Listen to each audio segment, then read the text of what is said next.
ကြောက်ကသေးတန်းစင်ခြင်းဆိုတာကြောက်ကအလုံးမလုံးနိုင်တော့တဲ့အခါခန္ဓာကိုယ်ရဲ့အညစ်အကြေးတွေအခြေကူတွေကိုဖျက်ရှားပေးတဲ့ကုသမှုတစ်မျိုးဖြစ်ပါတယ်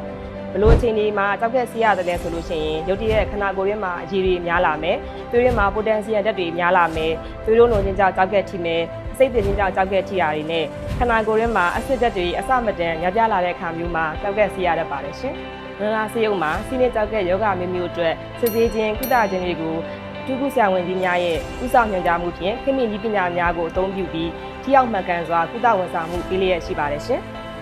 ကျွန်တော်တို့မန္တလာဆေးရုံရဲ့ကြောက်ကတည်တံ့စင်ထားတာမှာဆိုရင်ကြောက်ကတည်တံ့စင်တဲ့နေရာမှာအသုံးပြုတဲ့ညာနေစစ်ဝါတာတွေကို AMI ဂိုင်းလိုင်းများအတိုင်းတိကျမှန်ကန်စွာလိုက်နာပြီးပုံမှန်စစ်ဆေးခြင်းများပြုလုပ်တဲ့အတွက်လူနာရဲ့ကျန်းမာရေးတိုးတက်မှုကိုယာနှုန်းပြည့်စိတ်ချရပါတယ်ရှင်။သက်ဆိုင်ရာဆက်ပစ္စည်းများကိုထိန်းသိမ်းတဲ့လုပ်ငန်းစဉ်များကိုလည်းပုံမှန်ပြုလုပ်တဲ့အတွက်ကြောက်ကဆေးခြင်းလုပ်ငန်းစဉ်များကိုရည်တည်ပြည့်ဝစွာဝန်ဆောင်မှုပေးနိုင်ပါတယ်ရှင်။ဝါရင်ထုခုသမားတော်ကြီးများကျွမ်းကျင်သူနာပြုများနဲ့ကျန်းမာရေးဝန်ထမ်းများရှိခြင်းဒီပေါ်ကြောက်ကစီရင်လိုအပ်တဲ့အခါမျိုးမှာ24နာရီဝန်ဆောင်မှုများပေးနိုင်ခြင်းကြောက်ကစီနေတော်လူနာမှာလိုအပ်ချက်တွေရှိတာပါကသက်ဆိုင်ရာထုခုဆရာဝန်ကြီးများနဲ့အချိန်မီပြုစုကုသမှုပေးနိုင်ခြင်းလို့ပဲဖြစ်ပါတယ်ရှင်။မန္တလာဆေးရုံကြောက်ကတည်တံ့စင်ဌာနမှာကြောက်ကစီခြင်းတယ်ဆိုလို့ရှိရင်ဖုန်းနံပါတ်3998139858ကိုဆက်သွယ်ပြီးနင်းမြန်းနိုင်ပါတယ်ရှင်။